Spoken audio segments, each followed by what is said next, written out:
ఓకేనా? ఓకే, నేరుగా మనం ముందుకు వెళ్ళిపోదాం. ఈరోజు మన పాఠ్యాంశం ఒక చెట్టు గురించి మాట్లాడుకోబోతున్నాం మనం. ఈరోజు మన పాఠ్యాంశం చెట్టు గురించి. అయితే పాఠ్యాంశానికి పేరు, ఈరోజు మనం మాట్లాడుకోబోతున్న పాఠ్యాంశానికి పేరు యెహోయాకీముల 3 ఏళ్ల నుంచి ఫలించిన చెట్టువా. ఈరోజు మనం మాట్లాడుకోబోయేది యెహోయాకీముల 3 ఏళ్ల నుండి ఫలించిన చెట్టువా. ఈరోజు మన పాఠ్యాంశం 3 సంవత్సరాలైనప్పటికీ ఒక రైతు తాను నాటిన చెట్టును ఎదురు చూస్తూ ఉన్నాడు. సరిగ్గా నీరు కడుతున్నాడు, రాత్రింబవళ్ళు కష్టపడుతున్నాడు. కానీ చెట్టు నాటడమే తడువు, ఎటువంటి ఫలాలను ఇవ్వటం లేదు. రైతు నారు నాటిన తర్వాత నీరు కట్టడు అనుకోవడం అమాయకత్వం. నిజమేనా? నారు నాటిన రైతు నీరు పోయడు అనుకోవడం అమాయకత్వం. నారు నాటిన రైతు నీరు కూడా పోసి తీరుతాడు. చూద్దామా? అది లోకం మాట్లాడుకుంటుంది, బైబిల్ కూడా చెప్పిందో లేదు చూద్దాం. ఎంత చక్కగా ఉందో చూద్దాం. యెషయా గ్రంథం 27వ అధ్యాయం.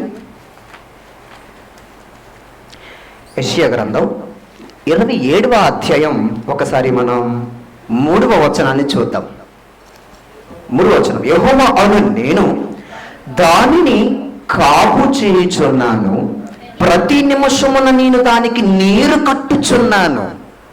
ప్రతి నిమిషము నేను కాపు కాయుచున్నాను, నీరు కట్టుచున్నాను. అంటే నారు నాటి నీరు పోయడం అన్నమాట. ఓకేనా? నెక్స్ట్ కింద చూద్దాం. ఎవడను దాని మీదకి రాకుండానట్లు దివారాత్రము దాన్ని కాపాడుచున్నాను. ఇక్కడ నీరు పోయడం అంటే మనిషికి వాక్యాన్ని ఇచ్చి పెంచడం. నారు నాటడం అంటే నరుడును నిర్మించడం అన్నమాట. మీరు ఎప్పుడు మర్చిపోకూడదు. ఓకేనా? మనిషిని భూమి మీద ఒక చెట్టుగా దేవుడు నాటాడు. ఈ చెట్టు ఎదిగి మహావృక్షంగా ఫలించాలంటే ఏం కావాలి? బాహ్యపరంగా అయితే జీవము కావాలి. బాహ్యపరంగా అయితే జీవం కావాలి. అట్ ద సేమ్ టైం ఆహారం కావాలి. ఆత్మీయంగా అయితే ఇదిగో ఈ బైబిల్ కావాలి. ఓకేనా? మనం 2 విధాలుగా మాట్లాడుకుందాం. ఎంత చక్కగా ఉంది కదా?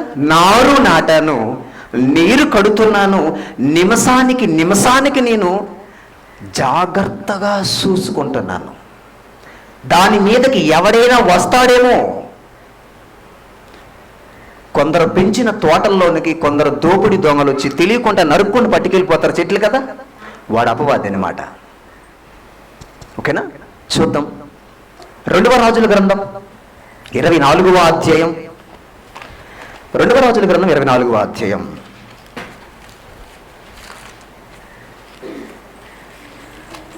మొదటి వచనము నుండి మనం ప్రారంభిద్దాం. దయచేసి తొందరపడవద్దు. ఇది మన జీవిత పాఠ్యాంశం. ఓకేనా? యెహోయాకీము అంటే ఈయన ఒక దేశానికి రాజు. ఓకేనా? యెహోయాకీము అనగానే యూదులకు రాజు, ఒక దేశానికి రాజు. ఈయనకు దేవుడు 3 సంవత్సరాలు టైం ఇచ్చాడు. మారు అని చక్కగా 3 సంవత్సరాలు ఇచ్చాడు. కరెక్ట్గా 3 సంవత్సరాలు ఇచ్చాడు. 3 సంవత్సరాలు ఇచ్చిన టైంలో ఆ యెహోయాకీము అనే రాజు ఏం చేశాడో తెలుసంటే, ఒకసారి 4వ వచనం చూద్దామా? అతడు నిరపరాధుల రక్తముతో యెరూషలేమును నింపునందున అది క్షమించుటకు యెహోవాకు మనసు లేకపోయెను. ఎలాంటి టైం ఇచ్చాడండి? 3 సంవత్సరాలు. నిరపరాధుల రక్తముతో దేశపు గడ్డలు తడిపేశాడు, దేశపు నేలని, దేశపు స్థలాన్ని తడిపేశాడు. వాడన మన భాషలో ఏమంటాం? నరహంతుకుడు అంటాం. అంతేనా? నరహంతుకుడు కూడా దేవుడు అవకాశం ఇచ్చాడు. 3 సంవత్సరాలు మారు ఫలించు, లేకపోతే సమస్య వేరేలా ఉంటుంది. 3 ఏళ్ళు ఇచ్చాడా?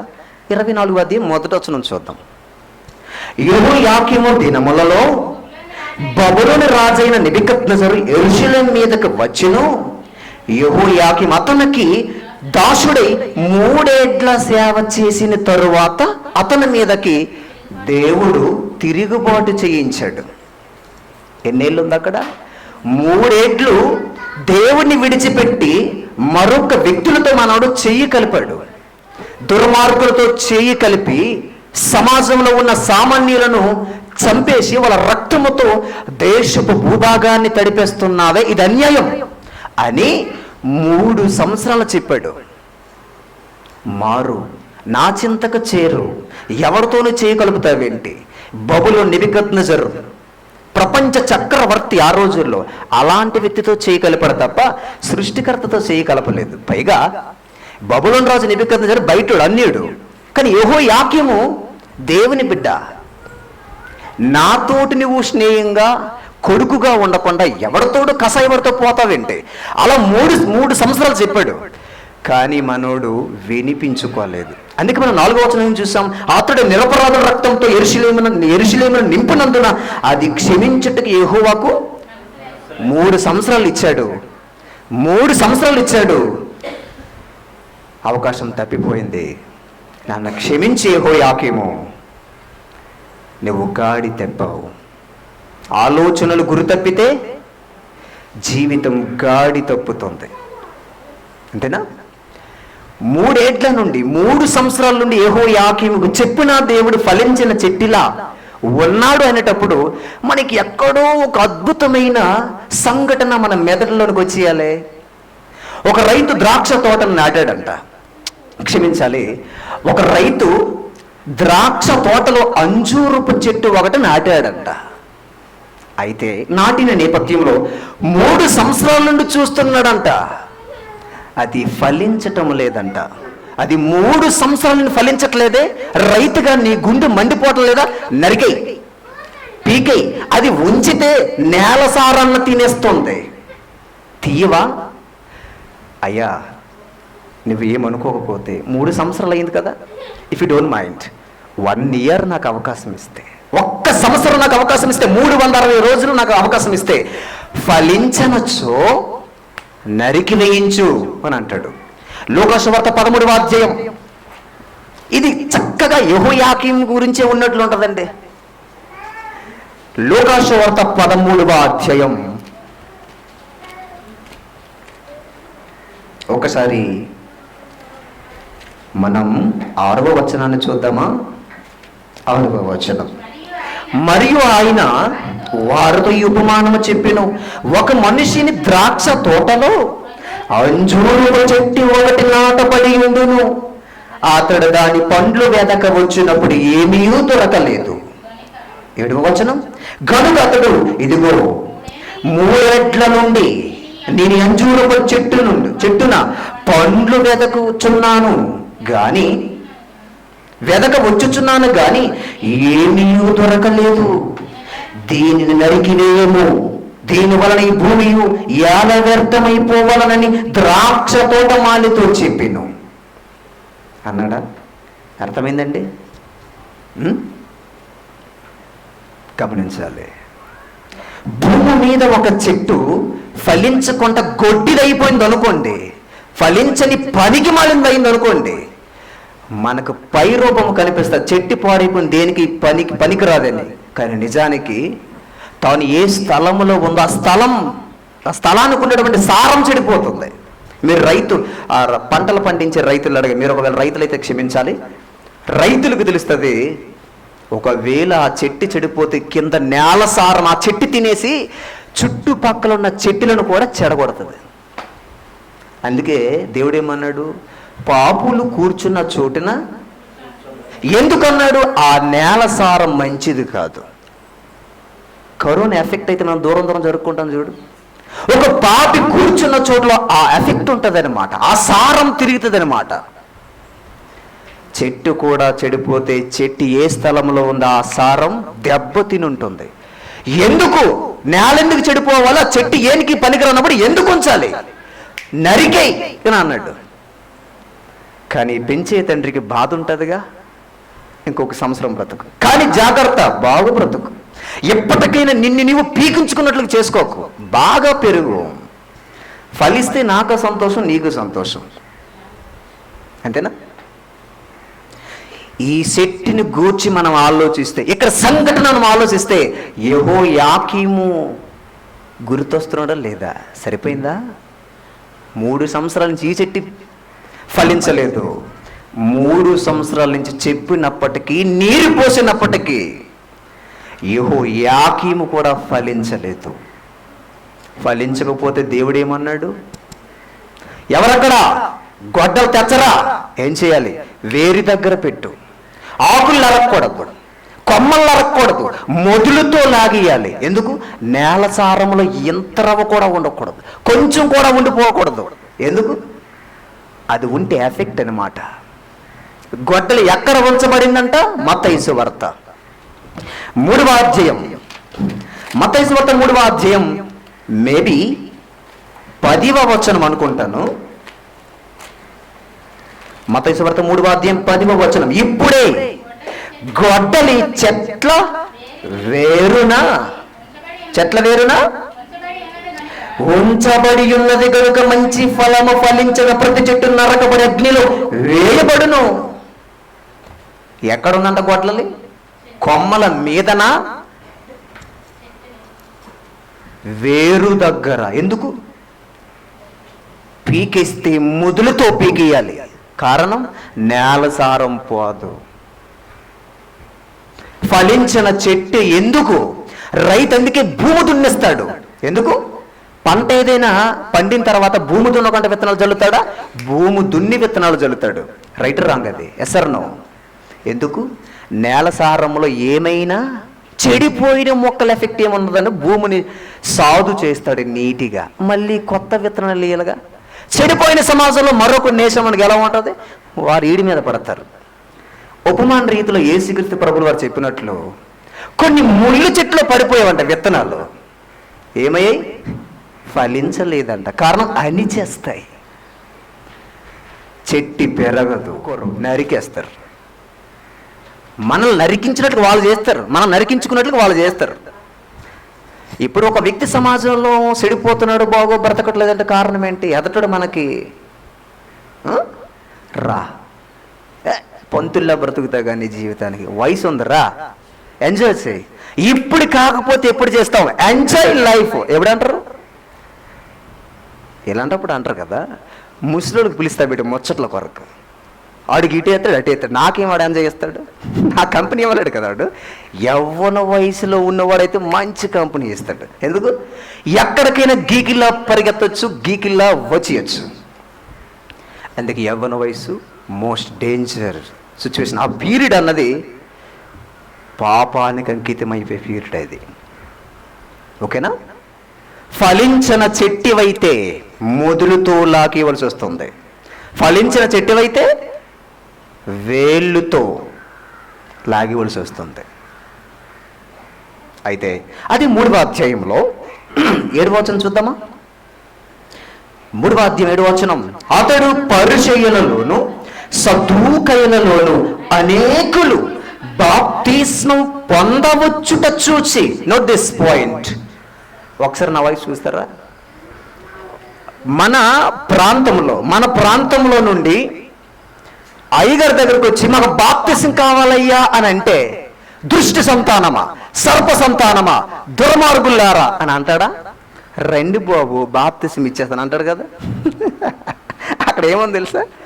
బాప్తిసం తీసుకోవడానికి వచ్చిన వాళ్ళకి బాప్తిసం ఇచ్చిన యోహాను గారు ఏమంటారు తెలుసా? అరే పాముకు పుట్టిన వాళ్ళారా. బాప్తిసం తీసుకోవడానికి వచ్చిన వాళ్ళకి అలాగా అనొచ్చండి. అతడు ఫస్ట్ చదువుతాం. అతడు పరిసయ్యులలోను సద్దూకయ్యులలోను అనేకులు బాప్తిసం పొందవచ్చుట. పొందడానికి వచ్చారు. సభ్యతగా ఉంది, చక్కగా ఉంది, బాగా ఉంది. బాప్తిసం ఇచ్చే యోహాను గారికి ఏమైందబ్బా? కొందక్కడ బాగా చదవండి. ఏ సభలకు వెళ్ళా బాప్తిసం తీసుకోలేదా? ఈ క్షణాన్ని చచ్చిపోతే పరిస్థితి ఏంటి? నరకం వెళ్ళిపోతాదనే ప్రసంగాలు వింటున్నాం మనం. అనేకులు బాప్తిసం పొందు వచ్చుట చూసి సర్ప సంతానమా, రాబో ఉగ్రతను తప్పించుకొనుటకు మీకు బుద్ధి చెప్పిన వాడు ఎవడు? మారు మనుషుకు తగిన ఫలము ఫలించుడి.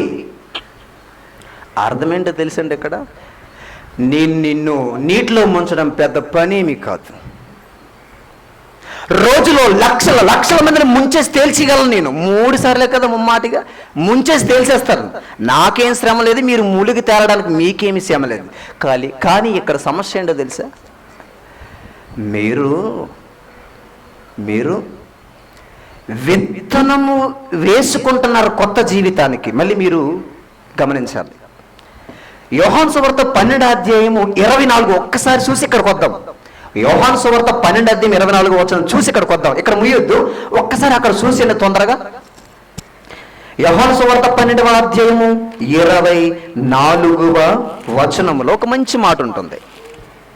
12:24 గోధుమ గింజ భూమిలో పడి సావ కుండిని ఎడల అది వంటిగానే ఉండును, అది చచ్చిన ఎడల విస్తారముగా ఫలించును. ఇక్కడ అర్థమేంటి తెలుసండి? రైతులకి ఈ విషయం తెలుస్తుంది. చచ్చే విత్తనాన్ని భూమిలో విత్తాలి, అలా విత్తితేనే మరలా మొలుస్తుంది, లేకపోతే మొలవదు. ఆ గింజ అప్పుడే అన్యుడు క్రైస్తవుడిగా మారిన వాడిని సూచిస్తుంది. అర్థమైందా?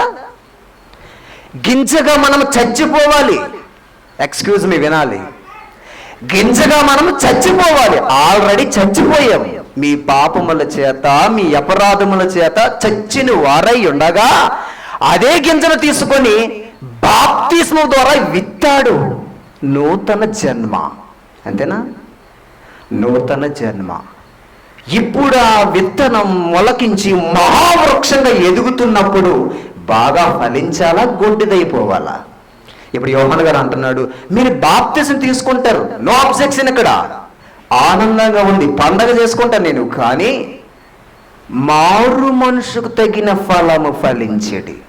బాప్తిసం తీసుకున్నామంటే మీరు చచ్చిన విత్తనాన్ని దేవుడు విత్తుతున్నాడు బాప్తిసం ద్వారా. కొత్త జీవితం. విత్తనం వేస్తున్నామంటే భూమిలో కొత్త జీవితం మొలుస్తుంది అనమాట. ఇది మంచిగా మొలాలి, మంచిగా ఫలించాలి. గొడ్డిదైపోతే ఇక్కడ దేవుడికి అసలు నచ్చదు. సద్దూకయులు, పరిసయ్యులు ఆ కేటగిరీ అన్నమాట. అందుకే మీరేం బాప్తిసం తీసుకొని నమ్మదం. బాప్తిసం దాండ ఇక్కడ నీటిలో ముంచేస్తాను, పెద్ద విషయం కాదు. ఇక్కడ ఫలించినప్పుడు బాప్తిసం తీసుకుని ఏం చేసుకుంటాం? భుజాలమని వేసుకుంటామా? పరలోకం రాదు. బాప్తిసం తీసుకుంటే ఒక క్రిస్టియన్గా సర్టిఫికెట్ అన్నమాట. నాకు అది పరలోకం తీసుకెళ్ళదు. బ్రతకాలి, ఫలించాలి. పూర్వమే కడుపులో విమిడిపోయినంత వరకు ఫలిస్తూనే ఉండాలి. లేదా ఏదోసారి మొదలుతో లాగేస్తాడు. పనికి మాలని చెట్టుని ఎవరు ఉంచుకుంటారు, గార్డెన్లో తీసేసి కొనుక్కొని తెచ్చి పెట్టుకుంటాడు. No objection. ఎందులో దెర్ ఇస్ నో డౌట్ అందులో. బాప్తిసం ఇచ్చే యోహాను గారు బాప్తిసం తీసుకొనకొస్తున్న వ్యక్తులకు చూసి, సర్ప సంతానమా, దుర్మార్గులారా, మీరు మారు మనసుకు తగిన ఫలము ఫలించడం అర్థం ఏంటి? బాప్తిసం తీసుకున్న తర్వాత నేను చక్కగా ఫలించాలి. యెహోయాకీములా అవ్వకూడదు. లోకాసువార్త 13:6 చూసినట్లుగా 3 సంవత్సరాల నుంచి చూసినా ఫలించిన చెట్టిలా ఉండకూడదు. కనుక ఇది ఈరోజు క్రైస్తవుడికి చక్కగా గుణపాఠం నేర్పే సమాధానం. అవునా కదా? మన బాప్తిసం తీసుకున్నామా? ఆల్రెడీ మనం పెరుగుతున్న చెట్టులో ఆల్రెడీ చచ్చిపోయిన విత్తనాలు, ఆ విత్తనాలు తీసి భూమిలో జల్లాడు. ఫలించండి. చెట్టులు నరకడానికి ఒక దొంగ వస్తాడు, చెట్టుల్లో కొన్ని ఇవ్వి జల్లుతాడు, గురుగులను జల్లుతాడు. జాగ్రత్త. యెహోయాకీము అయిపోవద్దు. యేసుక్రీస్తులా మంచిగా ఫలించాలా? యెషయా గ్రంథం 11వ అధ్యాయం. యెషయా గ్రంథం 11వ అధ్యాయం. ప్రపంచంలో ఏ చెట్టు అయినా, అట్ ద సేమ్ టైం ఏ మనిషి అయినా యేసుక్రీస్తుని చూసి బ్రతకాలా లేదా? బ్రతకవలసినదే. యేసుక్రీస్తులాగా నిటారుగా మంచిగా ఫలించే శక్తి ప్రపంచంలో ఎక్కడైనా చూసారా? చూడగలమా? ఏమైనా జరిగిందా చరిత్రలో? నెవర్. ఎంత చక్కగా ఎదిగాడండి యేసుక్రీస్తు అని. యేసుక్రీస్తు పుట్టక మునుపు 700 సంవత్సరాలకు ముందే 700 సంవత్సరాలకు ముందే యేసుక్రీస్తు పుట్టక మునుపు ఆయన ఇంత చక్కగా ఎదుగుతాడు తెలుసా చెట్టులా. అందుకే ఆయన మాదిరిని విడిచిపోయాడు. ఆ మాదిరి పరంగా మీరు కూడా ఫలించి ఎదగాలి అని చెప్పాడు పేతురు గారు. 11:1 యేషయ్య యొద్ద నుండి చిగురు పుట్టెను. ఏం పుట్టెను? చిగురు పుట్టెను. చిగురు పుట్టిందా? ఓకే. చెడిపోయిందా? చరిత్రనే సృష్టించిందా? చరిత్రనే సృష్టించింది. వాని వేరుల నుండి అంకురము ఎదిగి ఫలించిను. యెహోవా ఆత్మ జ్ఞాన వివేకములకు ఆధారముగు ఆత్మ, ఆలోచన బలములకు ఆధారముగు ఆత్మ, తెలివిని యెహోవా ఎడల భయభక్తులను పుట్టించు ఆత్మ అతని మీద నిలిచెను. నువ్వు ఒకవేళ మంచిగా ఫలించడానికి ప్రయత్నిస్తే ఒక చెట్టులా మన మీదకి ఏమొస్తుందో తెలుసు? సాయం చేయడానికి జ్ఞానాన్ని, వివేకాన్ని,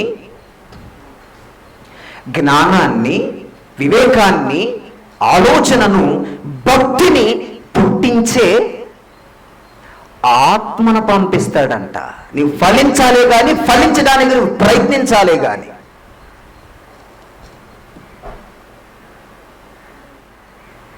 మనం చెట్టులం, దేవుడు నాటిన చెట్టులం. యెషయా గ్రంథం 27 అధ్యాయంలో చూసాం కదా, మొట్టమొదటి వచనాన్ని టచ్ చేసాం కదా. ఏంటది? నేను చూద్దామా? ఒక్కసారి చూసేద్దామా? యెషయా గ్రంథం 27వ అధ్యాయం 3వ వచనం. యెహోవాను నేను దానిని కాపు చేయుచున్నాను, ప్రతి నిమిషమున నేను దానికి నీరు కట్టుచున్నాను, ఎవడను దాని మీదకు రాకుండునట్లు దీవారాత్రము దాన్ని కాపాడుచున్నాను. మనం కిందకెళ్తే చెట్టిగా నీ కోసం, రైతుగా నేను పోరాటం చేస్తున్నాను తెలుసా? కింద ఉంటుంది. మీరు 4వ వచనం చూస్తే పోరాటం చేస్తా, యుద్ధానికి దిగాను నీ గురించి అని ఉంటారు. చూడండి అక్కడ యేసుక్రీస్తు ప్రభుల వారు చిగురించి ఎంత చక్కగా ఎదిగాడు తెలుసండి. చిన్నతనము నుండి చక్కగా ఎదిగాడు. ఏ చెట్టైనా చిన్నప్పుడు ఫలాలను ఇస్తుందా అండి? ఏ చెట్టైనా ప్రపంచంలో చిన్నతనములోనే పండ్లు ఇస్తుందా? కానీ యేసుక్రీస్తు ఇచ్చాడు. ఎలా? జ్ఞానమైన మాట అది. 12 సంవత్సరాల వయసు అప్పుడే పండితులు సైతం ప్రకటించాడు. వాళ్ళు అన్నారు మనోడు ఉండడం ఎంత ఉన్నాడు, ఎంతో మాట్లాడుతున్నాడు. How possible? ఇది ఎలా సాధ్యం? ప్రభుల వారు, యేసుక్రీస్తు ప్రభుల వారు చిన్నతనము నుండే అంతగా ఎదిగిపోవడం ఏంటి? చిన్నతనములోనే అంత గొప్పగా పచ్చగా ఫలించడం ఎలా? అది దేవుడి దయను బట్టి, మనుషుల దయను బట్టి జ్ఞానమయందు అభివృద్ధి చెందును. ఉందా కదా? ఆయన చిన్నతనములోనే జ్ఞానమయందు, వయసుయందు, దేవుని దయందు, మనుషుల దయ. చిన్నతనములో యేసుక్రీస్తు ప్రభుల వారు అనే ఒక చెట్టు చక్కగా ఎదిగింది. ఈ చెట్టు ప్రపంచ ప్రజలలో దాదాపు సగం ప్రజలకి నీడనిస్తుందా లేదు చెప్పారు మీరు. ఇప్పుడు ఎగ్జాక్ట్లీ ఇస్తుంది. మీరు ఇప్పుడు ఏ చెట్టు నీడకొచ్చారో చెప్పండి. ఇప్పుడు మీరు ఏ చెట్టు నీడకొచ్చారో చెప్పండి. దట్ ఈజ్ జీసస్ క్రైస్ట్ కదా. చెట్టు మనకు కనిపించదు, అది ఒక ఆత్మీయ మహావృక్షం. అంతేనా? క్రైస్తవ జీవితాన్ని గమనించాలి. నేను ఒక చెట్టునా కాదా? చెట్టునే కదా. చెట్టునన్నప్పుడు నా పండుని నేను తిన కదా. నేను చెట్టునైతే నా పండుని నేను తింటానా? నన్ను పెంచేవాడికి ఇవ్వాలి. చెట్టుగా నాకు నీరు కడుతున్న వాడికి నేను ఇవ్వాలి. అబ్జెక్షన్ ఏమైనా కాదు కదా. మరి ఈరోజు మనం చెట్లమైతే మన కూతుర్లను, మన కొడుకులను, మన ఆశలను, మన ఆశయాలను, మన టార్గెట్లు, మన ఆలోచన, మన తీర్మానాలు నీవు దేవుడి చేతిలో ఏమైనా పెడుతున్నావా? నథింగ్. మరి చెట్టు అంటున్నావు, సత్యాన్ని గ్రహించావు, సత్యాన్ని చెబుతున్నావు, కానీ నీ దగ్గరకు వచ్చేటప్పటికి నీకు నచ్చినట్టు బతుకుతున్నావు. నువ్వు చెట్టువు కాదు, నువ్వు మనిషిని అనుకుని బ్రతుకుతున్నావు కనుక దేవుడి చేతికి దొక్కటం లేదు. నువ్వు నాటిన చెట్టు అదే స్థలంలో ఉంటుందా? 2 కిలోమీటర్ల దూరం వెళ్ళిపోద్దా? మరి నువ్వు చేతికి దొరకటం లేదే, నువ్వు చెట్టువా? అబ్బే, చెప్పుకుంటాం అలా పాటలు అంతే. అలాగనుకోకండి. నువ్వు చెట్టుగా ఊహించుకుంటేనే స్థిరముగా ఒక స్థలములో ఉండగలవు. కోతులా గెంతులు వేయకూడదు, కొమ్మలు నరికేస్తాడు. చూసాంగా, కొమ్మలు నరికిస్తే కోతి గెంతులు వేస్తుందా? నేల మీద నడాల, తప్పదు. ఓకేనా? గమనించాలి. మన కొమ్మ కూడా తెగి పడకూడదంటే, మన వేలు కూడా గొడ్డలతో నరకకూడదంటే, మన ఆకులు కూడా రాలిపోకూడదంటే జాగ్రత్తగా నీరు కట్టేవాడికి లోబడి మంచి ఫలాలను ఇస్తూ ఉండాలి. తేడా చేస్తే కాదు, నాకేంటి అని అంటే నువ్వు ఉండవు. నెక్స్ట్, నీ సారము కూడా ఉండదు భూమి మీద. టోటల్ కొలాప్స్, నేల మట్టం చేసేస్తానంటున్నాడు. ఈ నిజాన్ని క్రైస్తవులు గ్రహించాలి. అట్ ద సేమ్ టైం నరులుగా గ్రహించాలి. ఒట్టు ఊపిరి, ఒట్టు ఊపిరి. కొండ వండుతాం కదా, వండేటప్పుడు డక్కని తీస్తాం, ఆయ కనిపిస్తుందా? ఆయ కనిపించిన మరుక్షణం అది నాకు కనిపించదు. మన లైఫ్ అలాంటివన్నమాట. ఓకేనా? గమనించాలి. నువ్వు ఒక శక్తి అన్నది మర్చిపోకూడదు. యెహోయాకీముల 3 ఏళ్ల నుండి 3 సంవత్సరాల నుండి ఫలించిన చెట్టులా ఉండిపోయావా? ఈ రోజు నుంచి స్టార్ట్ చేయి. ఫలిస్తాను ప్రభు అని రాత్రికి ప్రార్థన చేసి అడుగు. ఫలిస్తాను ప్రభువా, ఇందులో డౌటే లేదు ప్రభువా, నేను ఫలిస్తాను. ఓకేనా? ఇది మీరు ప్రార్థన చేసి అడగండి. ఓకేనా? చిన్న ప్రార్థన చేసుకుని ముగించుకుంటాం. Thank you very much.